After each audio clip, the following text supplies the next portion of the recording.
চুন আর সুরকি দিয়ে তৈরি এই সমস্ত ওয়াল একটা সময় ছিল যখন চুন আর সুরকি দিয়ে তৈরি হতো এই সমস্ত সিমেন্টের কারবার ছিল না। সিমেন্ট এর কারবার ছিল না।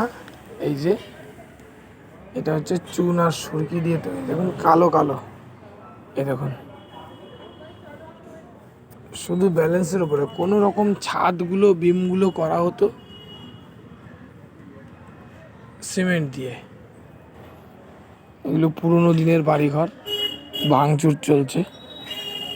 তখনকার দিনের চুন দিয়ে আর সুরকি দিয়ে সিমেন্ট টাইপের করা হতো। দেখুন হাত দিয়ে এগুলো অ্যাকচুয়ালি ব্যালেন্সে থাকে। এই বাড়িগুলো বেশিরভাগটা ব্যালেন্সে, কারণ এগুলো হচ্ছে নিচে ধরুন প্রায় 50 ইঞ্চি, তারপরে ধরুন 40, তারপরে 30, তারপরে 20, তারপরে 15। এটা 15 ইঞ্চি ছিল।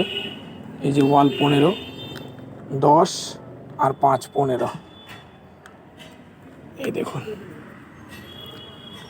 ভাঙচুর চলছে। এখানে একটা বড় বিল্ডিং তৈরি হবে, ঠিক এইরকমভাবে বিল্ডিংগুলো হয়। এই যে দেখুন পুরোনো দিনের বাড়ি ভাঙচুর চলছে। এবার এখানে একটা সুড়ঙ্গ আছে। এই সুড়ঙ্গতে কি আছে কেউ জানে না, কিন্তু তখনকার দিনে তলায় নীলকুঠির বলে এই জায়গাগুলোতে আগেকার দিনে অনেক রাজারা বাড়ি করতেন। এরকম অনেক সুড়ঙ্গ পাওয়া যায় এই সমস্ত বড় বড় বাড়ি ভাঙলে।